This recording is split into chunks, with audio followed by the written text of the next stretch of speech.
Join UF Hall of Famer and 14-year NFL vet Shane Matthews every weekday as he brings you all you need to know about your Florida Gators, including news, analysis, and opinions with some of the biggest names in sports.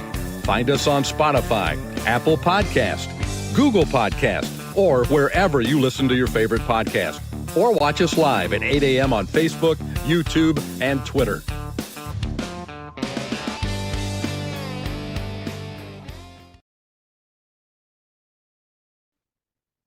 Good morning. It is a Thursday edition of PodUp with Matthews in the Morning, coming to you live from the International Diamond Center Studios. Locations across the state of Florida, right there at Celebration Point in the heart of Gator Nation. Go check out the good folks at International Diamond Center. We got Brent Beaird. We're going to talk a little college football and other things going on. Good morning, Brent. You're on the Tight Number hotline courtesy of Comfort Temp. What's happening, my man? Well, we've got a front coming through, which will give us some rain later today. That might affect the golf tournament here. That's the worst thing that could happen. It really is. And here's why. The golf course is way too easy for them. And when it's soft, they're just going to destroy it.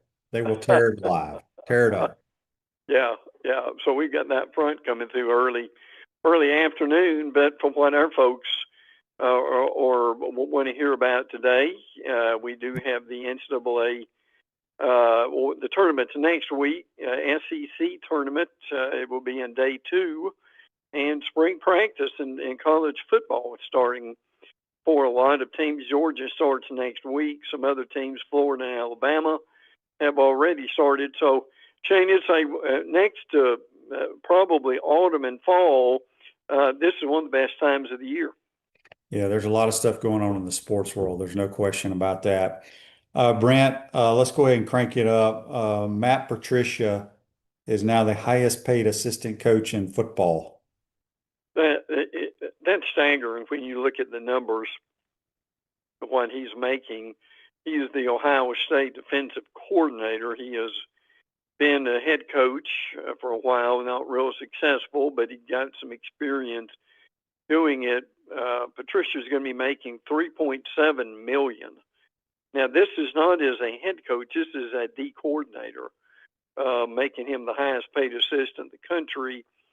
It's a 3-year deal, and that deal jumps up to 3.8 in year 2. So he's close to being around $4 million.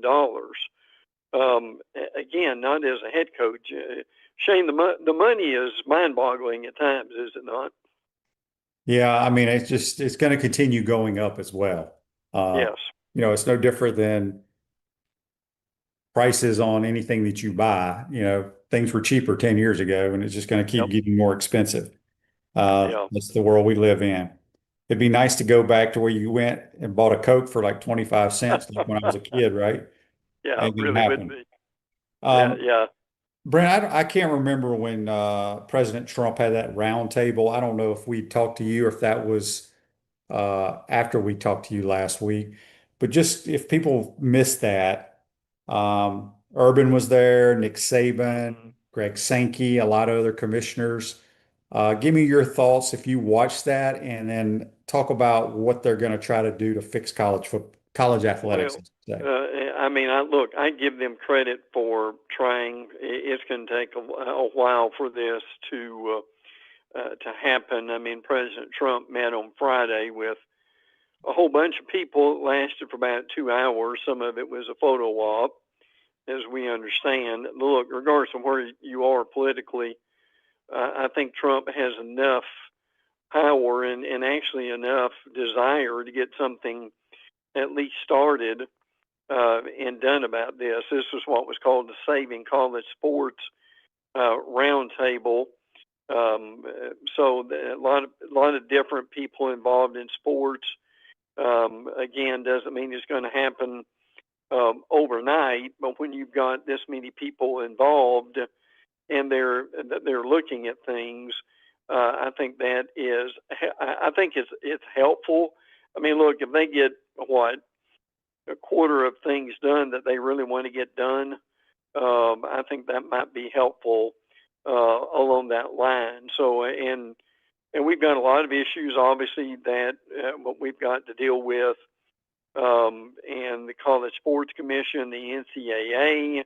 I know the NCAA would like to put the genie back in the bottle, and you can't really do that, but you can do some things to be able to help yourself. So we'll see what comes out of this. Again, it may be a lot of nothing, but I do give them credit for at least trying, because people understand that there are some things that really need to be done in the long run. College football is good on the field. Off the field is where you see the problems. Yeah, and I saw something again yesterday, just browsing on Twitter about the males and women's sports still happening somewhere. It just blows my mind how Yeah. anybody with any common sense thinks that is okay. I Yeah, just really. I don't understand it. Yeah. Brent, I, I was never a big fan of NIL because I knew what was going to happen. Sure. This all started with, was it Charles and Ed O'Bannon that used to play basketball at UCLA? Yeah. Yes. They're the ones that started this whole lawsuit about the video games that basically where this NIL stuff came about, correct? Yeah. Yeah. Yeah. Well, that kind of started it heading in the direction where it's going. I mean, what is trying to happen here is that, and I still think if they look harder at the NFL model, that may be still the direction they end up going. I'm not saying that's perfect. I'm just saying at least the NFL has got some guidelines on what's going on. Now, what we're seeing is the NCAA is trying to toughen up, and they're trying to, like Trinidad Chambliss, they're trying to prevent some of these guys from getting extra years. Their thought process is, we don't want to keep the younger guys delayed for years before they really are able to come in and make a difference and make some money for themselves. So there's still a lot going on with this. But I still say at some point, I mean, the NFL has kind of been the proof as far as how this works, or maybe even how it doesn't work, and they need to look at that more closely. I know they're still reluctant to get involved with it, but at least it gives them a model to see, well, it's not perfect, it does work. Yeah, and these guys playing X amount of years of college athletics is just, it's ridiculous, Brent. I spoke last Yeah. week. Tremaine Edmonds, I think that's his name, plays linebacker for the Bears, used to be for Buffalo. Mm-hmm. He has played in the NFL for 8 years already, and he's only like 27 years old. I mean, he went to the league at like 19, I think, or something Yeah. like that. Yeah, sure. And there's still guys at his age playing college football. That just makes absolutely no sense to me. No sense. Well, look, there's a guy in Middle Tennessee who I believe, Shane, is in his 11th year. Yeah.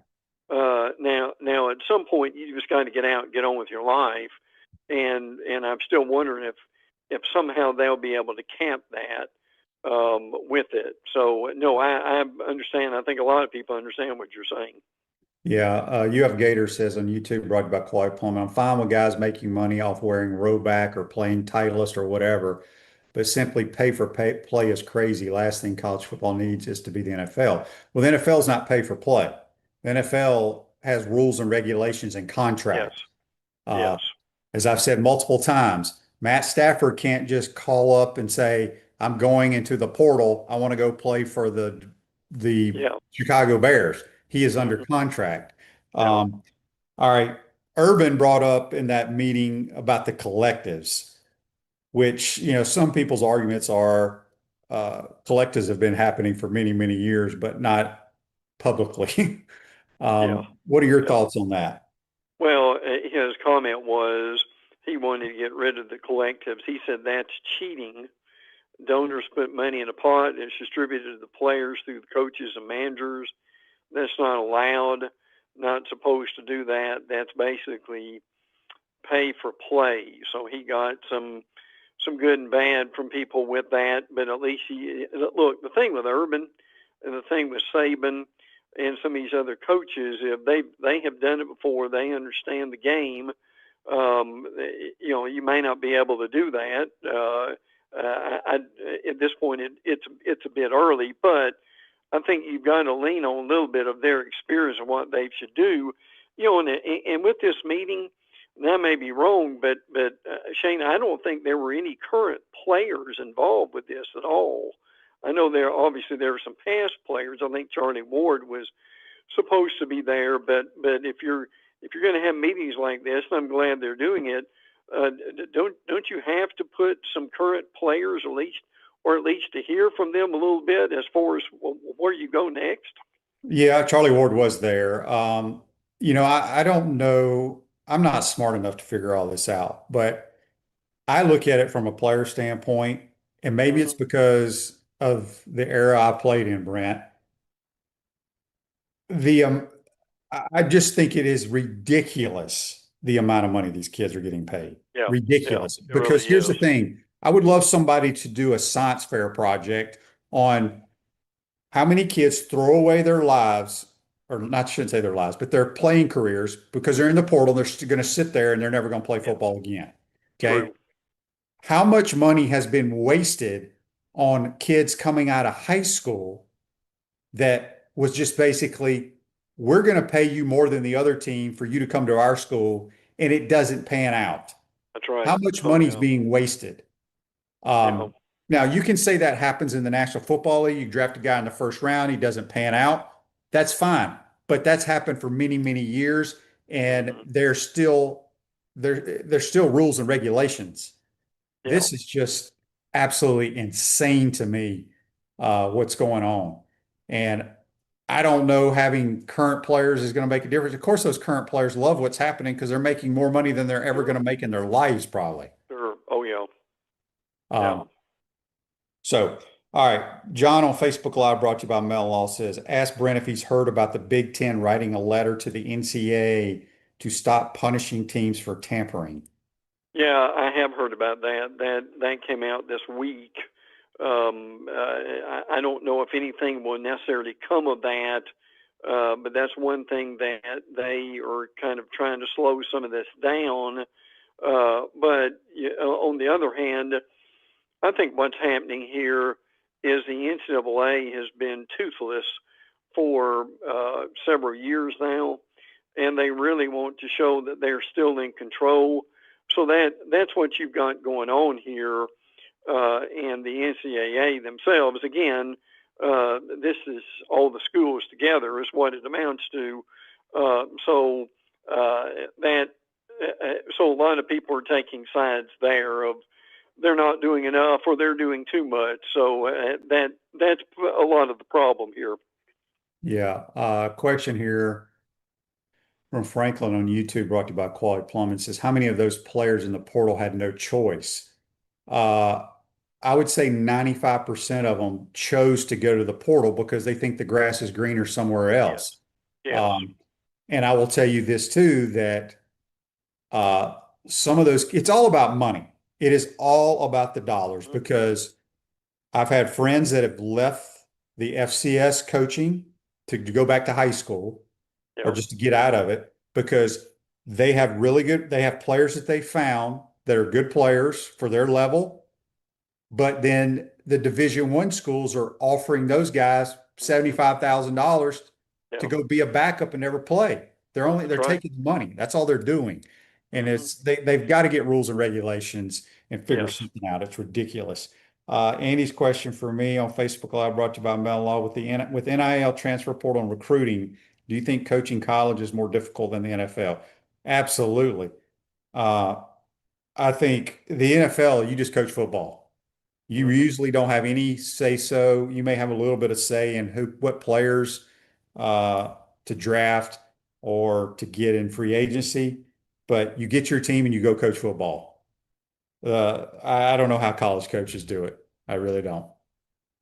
It's getting more complicated. And now you do have some coaches, and this may be because they don't have any other offers, who have left the NFL and gone back to college. But Shane is right. It's more the other way because there are just too many headaches to try to deal with, and coaches would tell you they're so busy dealing with, as they would say, insignificant things that they don't really have time to coach.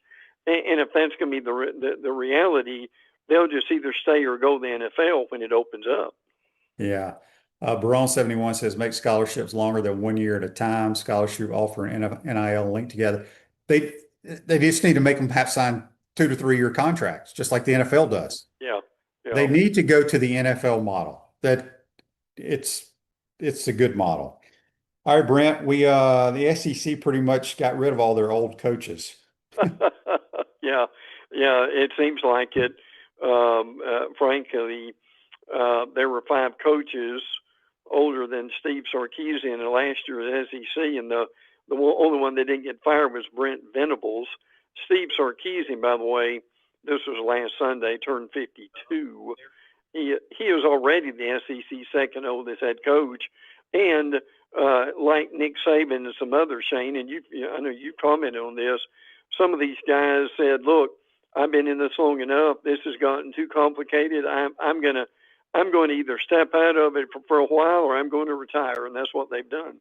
Yeah, Joseph says on Facebook Live, brought to you by Mellon, someone needs to do a study on mental health issues college athletes face once they're done with college and enter the real world, only making 70,000 income after making hundreds of thousands for a few years in college. Until then, nothing will change. It's a great point. I will tell you this. NFL players have issues once they have to hit the real world too. I can tell you for a fact, I played 14 years and all you've done is play football and then it stops and you're like, well, what am I supposed to do now? Yeah. Even though you have a degree and all that stuff, you haven't used it. And it's just kind of like, okay, now we see what the real world is like. And I can't imagine the amount of money those kids are making at that age. And then it just stops. Because majority of them ain't gonna play pro ball. No. I think, was it 1% that make it? Maybe, yes. Yeah. The Pouncey twins, Mike and Marquise, invite you to try the mango martinis at Spurrier's Gridiron Grill, handcrafted with their J.F. Hayden liqueurs. Try those flavors or find your favorite at shop.jfhaydens.com. All right, Brent, let's go around the Southeastern Conference. What's happening in Tuscaloosa? Well, they have started spring practice there among the schools. And one of the fun things about this time of year is you get a lot of schools that start early. You get some that start late. Georgia starts next week, but in Alabama, for one thing, Ryan Williams has changed his name. It's Ryan Coleman Williams, hyphened, but he did that to honor his mother, is what he said. He's supposed to be improved over last year. He was a real disappointment last year, Ryan Williams, the wide receiver. So they're hoping that that will help them. They think Alabama will be better. I mean, look, the reality is you're in the SEC championship game and in the playoffs, but still there is a lot to get done, especially on the offensive line where they really struggle. They've got a new offensive line coach, and they basically got a new offensive line. So spring practice started at Bama and going pretty well. I think they break. I think next week maybe spring break. So they got basically, like a lot of schools, that they'll get a weekend before they break and go off and then come back. Yeah, Gator Josh from Wamama on the Titanamore text line says, Brent, what are your thoughts on college football capping NIL like they do for rookies in the NFL? Well, look, for example, freshmen only get 100,000 max, sophomores 200, and up to 400,000 for seniors and above. Well, see, and the thing Shane and I have been talking about is whether you like all of it or not, the NFL has a good model with that. And look, it's not perfect, but it's really something to go by. And for various reasons, college has been reluctant to do that. Look, I mean, if you wanted, it's not going to hurt to try it, see how it goes. if you need to change it somewhat, you can tweak it from time to time. But it's out there. And look, even the NFL people will tell you, we don't know why college doesn't come to us and use our model. So we'll see that. That's one of the ways you can get a hold of it, or at least begin to anyway. Yeah, for sure. John says on Facebook Live, brought to you by Mel Law, the reality is back-to-back four-loss seasons won't cut it in Tuscaloosa. Well, there's a lot of truth to that. And look, even now, I mean, you think about this a minute. You went to the SEC championship game. You won double-digit games, and you're in the playoffs. Could you ask for more? Well, there's still people, Shane, who, as you know, they're asking for more. So that's where Alabama is. Yeah. What's going on with Auburn? Well, Auburn is still rather interesting, I believe. The Hugh Freeze obviously is out. Alice Gregolish is in. He brought 13 players with him from USF, 11 of them on offense. How about that, Shane? Only 2 on defense. Byron Brown is the quarterback, really good quarterback, and has got a good running ability. He certainly throw the ball. Cam Coleman, their best receiver, is gone. He will not be back at Auburn. So they start spring soon. I think they're pretty optimistic, but they also realize they still have a long way to go, and they need to work through some player situations when Hugh Freeze was there. But there's some optimism at Auburn. Yeah, it's boy, it's going to be interesting to see. It's been a long time since they've won games. I can't wait because we play them there this year. Yes. All right, what's going on with the Gators? Well, they are up and going.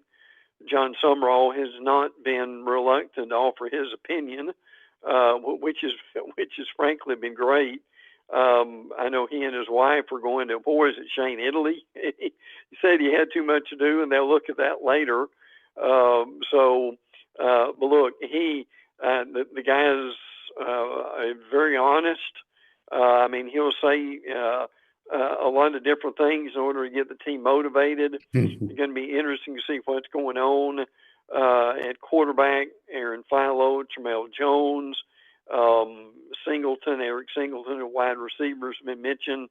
A lot of good things coming out about Phil Trautwein working with the offensive line. I think he'll do a good job. So, but Shane, you know what? It's the optimistic time of year, and they know that they've got a lot of catching up to do. But from what I hear, people are pretty impressed with his coaching staff. Yeah, they get after it. There's no question about that. Franklin said right now, asked me if I had to pick a starting quarterback right now, who would it be? I don't know. They've practiced, what, 3-4 times? It's way too early to tell. The ball comes out of both Tramel and Philo's hands very nice.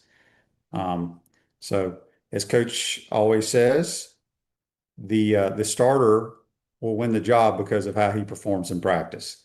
That's right. It's pretty much a foregone conclusion. All right, Philip asked here on Facebook Live, brought to you by Mel. Shane, does your football playing days hold you back in any way in your golf game? No back. Oh yeah, so I have rotator issues and labrum issues in both shoulders. I have degenerative arthritis and messed up low back, and my neck's always hurting. So other than that, I feel pretty good, Brent. Oh Lord. But here's what I tell everybody. I mean, literally getting out of bed is just miserable. Once I get going, I'm okay. But does it hurt when I play golf? Absolutely, it does. I can either hurt and play golf and enjoy it, or I can be hurting and stay at home and do nothing. Yeah, So good point. And I probably will have to get both shoulders fixed at some point in my back, but until then, I'm gonna keep plugging away. Yeah, good for you. Yeah, it ain't fun. No, it can't be. No. Okay. There was something else I wanted to get to, but I can't find it. Give me what's going on with the dogs. You say they start practice, what, next week? Yeah, they start next Tuesday, and their G-Day game will be on April the 18th. So most of the SEC schools are basically either the 18th or the 11th. There may be one or two on the 25th for one reason or another. So they're looking at, they want the pass rush to be better. Georgia averaged only 4.2 tackles for loss per game, lowest mark since Kirby has been there. So they're hoping that will change. Phil Rosher, I don't know if you know him or not, is a new offensive line coach. Stacy Searles is moving to an analyst role. So that's working out okay with him. Drew Bobo, the center for Georgia, I don't think he's going to do a whole lot this spring because he is banged up. But Dontre Glover, Ernest Green are a couple of guys who will be coming back too. So should be interesting to see what kind of spring that they have in Athens. Yeah. Has LSU started spring yet? No, I think they're on the verge of doing that at this point. A lot of interesting things for LSU with Lane Kiffin to see how quickly they are able to get back into it. They've got I think it's September 19th game, they go to Ole Miss, which will be, man, and that's the only thing we'll hear about that week will be him going back at that point too. Well, speaking of LSU, Brian Kelly is the former LSU coach, is kind of on the his own spring football tour. Frankly, he is doing a lot of interviews and so forth. And by the way, Shane, how about this situation? LSU owes him $800,000 a month through 2031 because of his deal with them. That's not bad. And by the way, the quarterback at LSU, Sam Levitt, and we'll see how he does. A lot of excitement about him being able to come in and see what he can do. The Missouri Tigers, I didn't realize who their new offensive coordinator and quarterback coach is working with Austin Simmons. Yeah, that's pretty interesting. Austin Simmons looks like going to be the quarterback, but what Shane's talking about is Chip Lindsey is the offensive coordinator, and the quarterback's coach is Garrett Riley with that too. So Simmons lost the job to Trinidad Chambliss, who is still trying to get a year left. So that's gonna be interesting to see what Missouri does this year. I give them a lot of credit that they have been in the mix, and they are hoping they will continue to be. What's up with Oklahoma? John Mateer is hoping that he will be injury free this year. Remember, he had the hand injury last year. The running game never really found what they wanted to do, so they had some struggles. Although they did play better along that way, they're hoping that that they will be better, even though they've lost 4 of the top 6 linebackers. They still think the defense will be good. So when your head coach has been used to being a defensive coordinator, that's kind of where the strength of the team is. And again, if they keep Mateer comfortable and injury free, they could have a much better year this year. Yeah. Ole Miss, Brent, Pete Golding, he coached 2 games as a head coach for Ole Miss. How much pressure do you think's on him? That's a great question. I mean, there's got to be some. There'll be a lot of pressure, obviously, when Lane comes in, and with LSU with that too. But I mean, still, they've got 5 new defensive linemen. They've got 5 receivers from the portal. They lost their top 2 receivers, and Princely U is also gone too. So that there's certainly some rebuilding with that. Matter of fact, so Pete Golding, I believe he was at the SEC basketball tournament where Ole Miss won last night. So I thought that was interesting. South Carolina, Brent, I'm one of these that I've never thought they were very good. I think it was at last 2 years ago when people thought they should make the playoffs. I thought they were very lucky. Yeah. They didn't have a good year last year, and I don't think they're going to be very good this year. I could be wrong, but No, I I'm agree not a with you. Lenore Sellers guy. I don't he just doesn't play consistently enough for me. Well, and their big problem, and this has even happened before spring practice starts, but they've had some injuries on the offensive line, and they've got guys who are out for the year.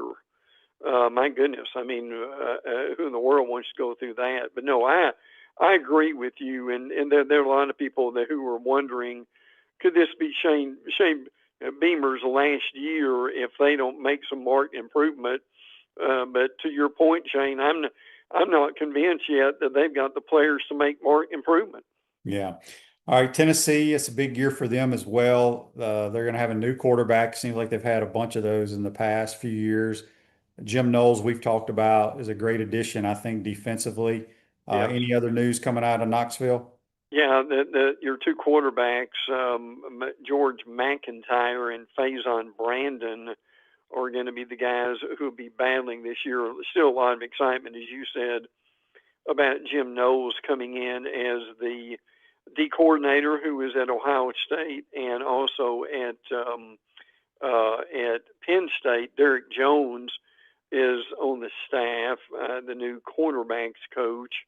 So they like him, think he's going to be pretty good. But your reality is, I think what they're hoping now is until they get a quarterback going, and someone who can really do a good job there, they may have to lean on that defense. And Jim Knowles, who I don't know if he's got the talent he needs yet, but he'll do a really good job, I believe, at Tennessee as the D coordinator.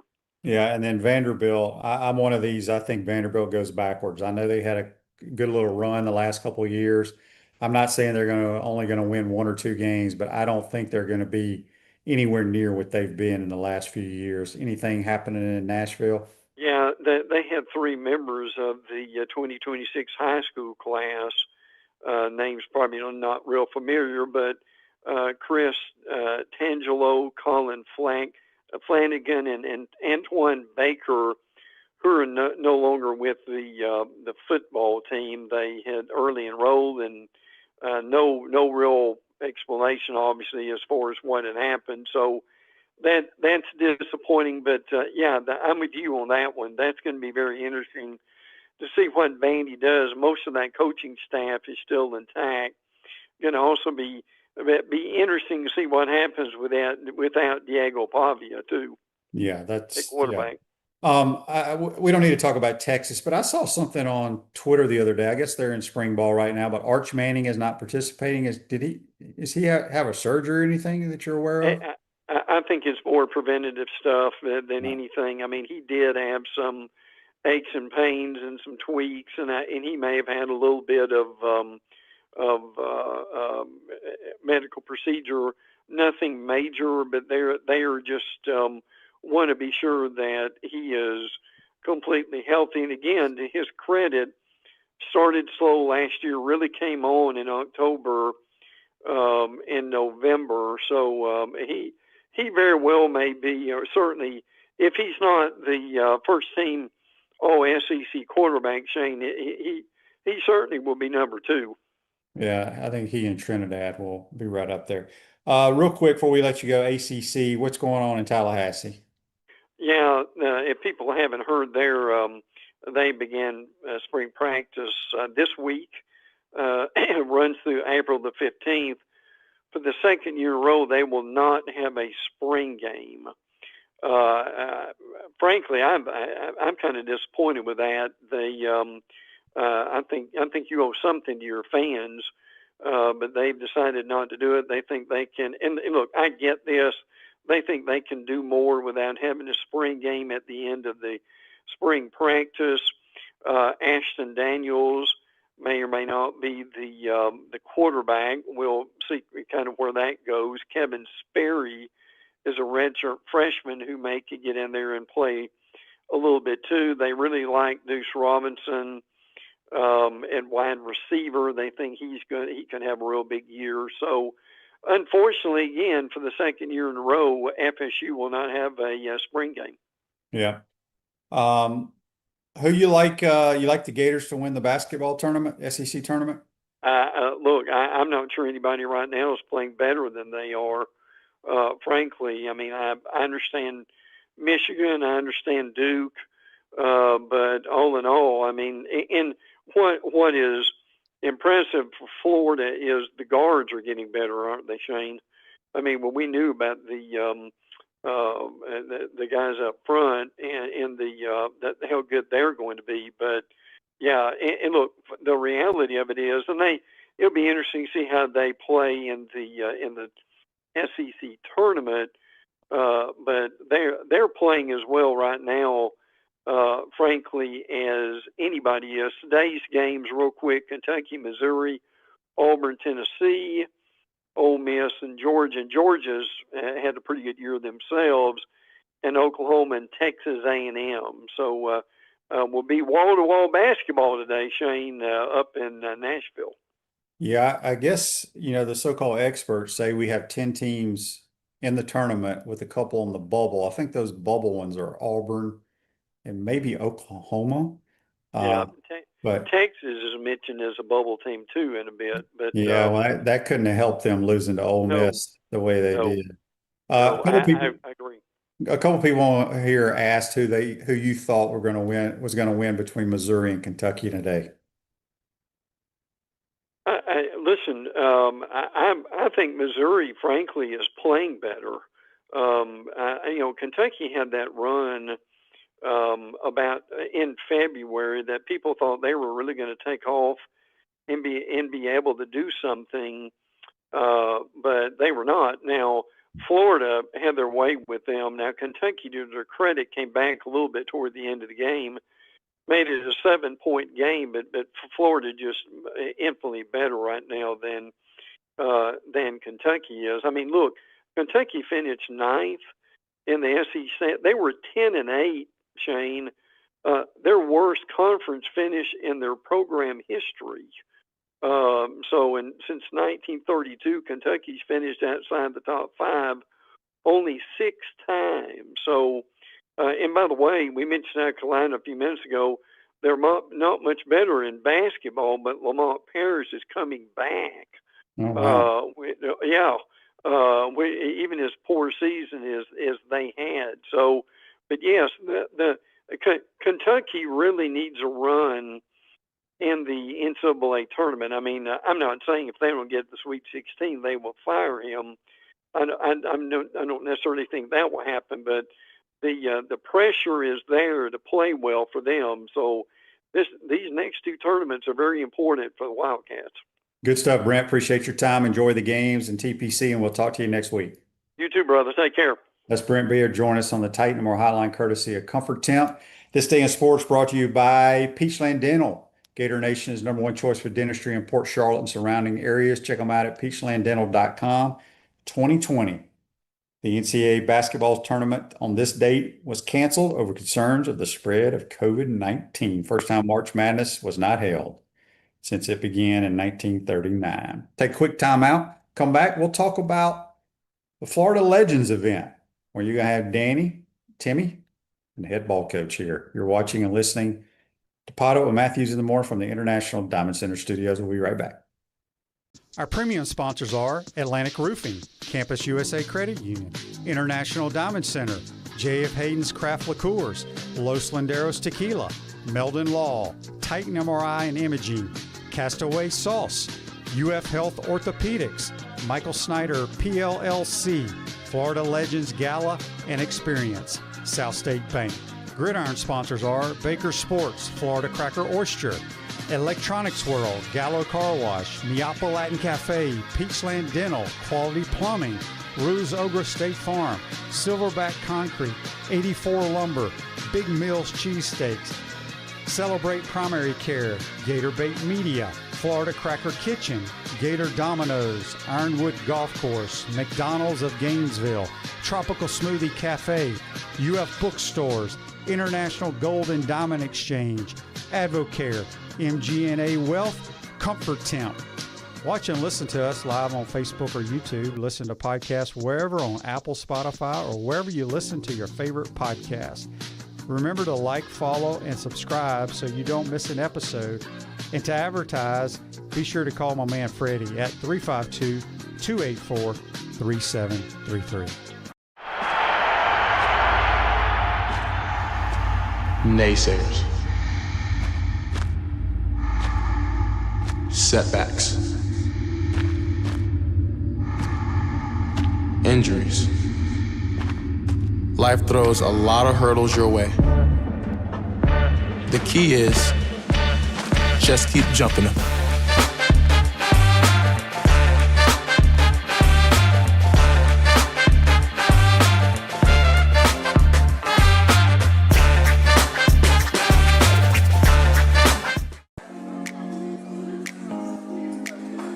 Coach, you know what always impressed me? How you beat Florida State to win the 1996 National Championship. And I was really impressed with your 06, 08, and 09 Gator teams. And the way you coached Danny to the Heisman Trophy. A lot like what you did with Tim Tebow. You know, you won more SEC championships than you lost home games at the Swamp. And you had plenty of super games in front of our Gator Nation. Yeah, there really is something special about the Swamp. I guess that's why we say about the Swamp, only the Gators get out alive. To the Swamp and the Gators, with the best beverage served at Spurrier's Gridiron Grill, 100% agave, Los Landeros tequila, aged in bourbon barrels for a smoother taste. I think you mean head beer coach, 1966 lager, a crisp, light, bodied lager for easy drinking. Nope. Los Landeros tequila, smooth enough to drink neat, bold enough to elevate a cocktail. 1966 lager, enjoyed on game days in the fall or whenever you need a winning cold brew. Los Landeros tequila. 1966 lager. Los Landeros. 1966 lager.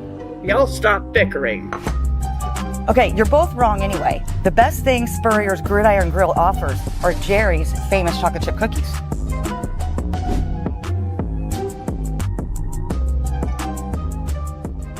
Ever dreamed of catching a touchdown pass from Tim Tebow or Danny Werfel, or taking a handoff from the legendary Steve Spurrier? Then you need to join the Florida Legends Experience on Monday, March 30th at the Alachua County at Celebration Point. You'll receive a personal video of your touchdown and a football signed by the Gator Legends. Enjoy an unforgettable day of Gator greatness while supporting the incredible mission of Isaiah 117 House. Tickets are limited. Get yours now at FLLegends.com. That's FLLegends.com. Don't miss your chance to be a part of Gator.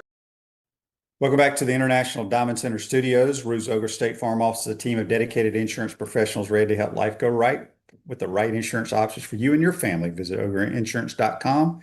Give them a call, 352-240-1779. Back to the Titan and More hotline, courtesy of Comfort Temp. We're joined by Monne Nidiffer, who is the producer of the Legends event. Good morning, Monne. Appreciate you joining the program. Tell us all about what's going to happen on March 30th.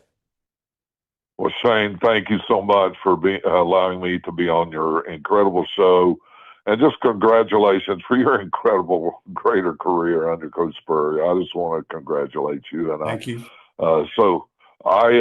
We on March 30th, we have two events coming up. I think it's worthy to mention the reason we're doing this first. We have multiple charities that's benefiting, but our lead charity is Isaiah 117 House, and they have 66 foster homes throughout the south area of the country. And there's one in Jacksonville that Trevor Lawrence's wife, I think, helps with. And there's many, and we're laying the foundation for the future of one hopefully coming to Gainesville. But what they do is they take kids that have just lost both parents, whether it's through the courts taking it away from an unsafe home, or both their parents got killed, and those children don't have a place to go. So a lot of times they'll have to sleep in the offices of Department of Family Services. It's a tragedy across the country. And Isaiah takes them in, loves on them, cleans them up, and just an incredible opportunity. The one that's in over in Jacksonville has been open about 18 months, and they've actually rescued 488 children. in that time frame. And I know there's one in the works in Ocala. And so we're really excited about that. And so that's why we're doing this event. The event has two parts of it. There is a daytime event that would start in the morning with Steve Spurrier starting at 9:30, Tim at 10 o'clock, Tim Tebow at 10 o'clock, and Danny at about 11. And what that would be is catching a pass from one of the legends, from one of the Heisman players.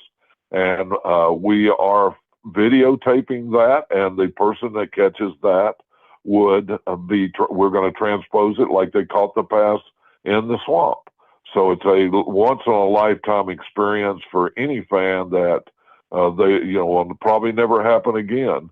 And then they get to keep the football and get a photo op with the player. And on the football, it says, "I just caught a touchdown pass from Tim Tebow using this football." So it's really an incredible opportunity for a fan to meet the players. Every ticket that we have on both events comes with a package of memorabilia that's worth close to half or better of what the ticket price is.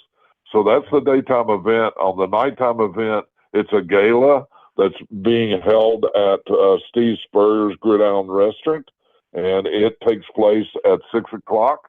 The doors open at 5:30 on March. Both of these are on Monday, March the 30th.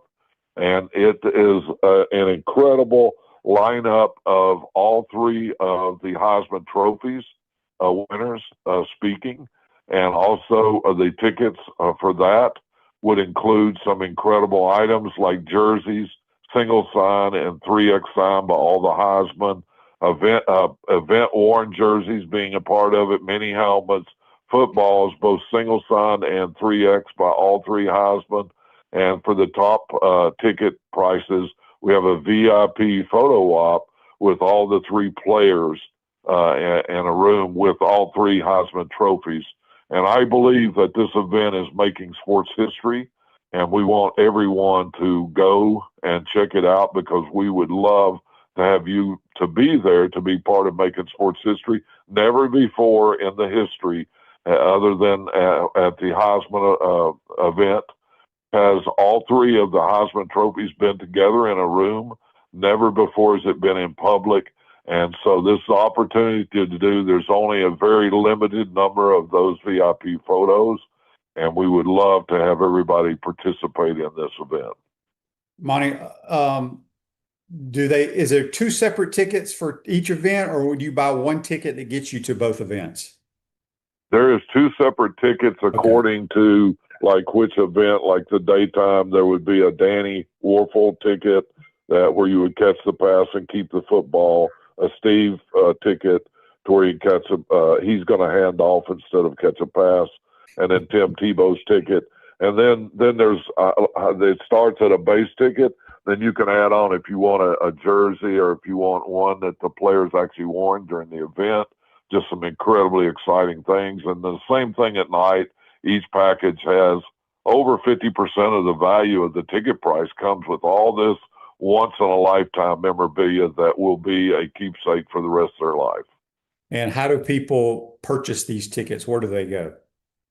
Yes, everybody would go to Florida Legends, FLLegends.com, FLLegends, LEGENDS.com, and we have everything online. It's easy to go in there, choose the package you want, look at the memorabilia you're going to get because it's extremely one of a kind. Many of it items are being, a part of it.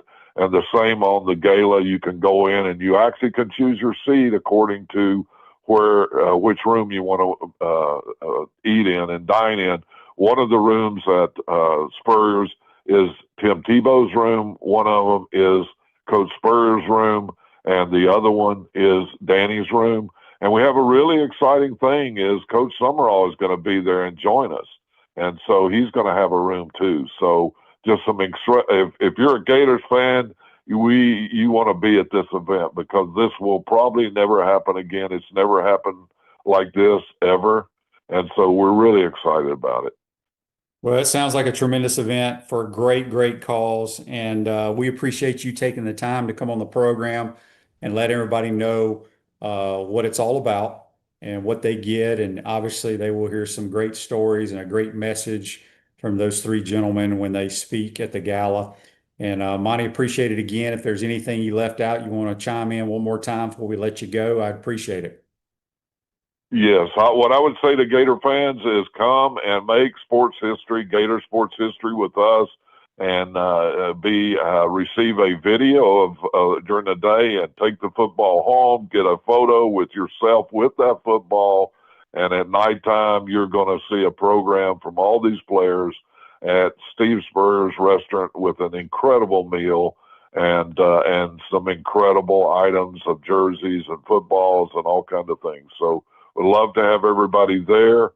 We did have a incredible sponsor step up, and we've actually been able to cut the prices across the board in half from where we started. So this is an incredible opportunity at a reduced price because of our sponsors.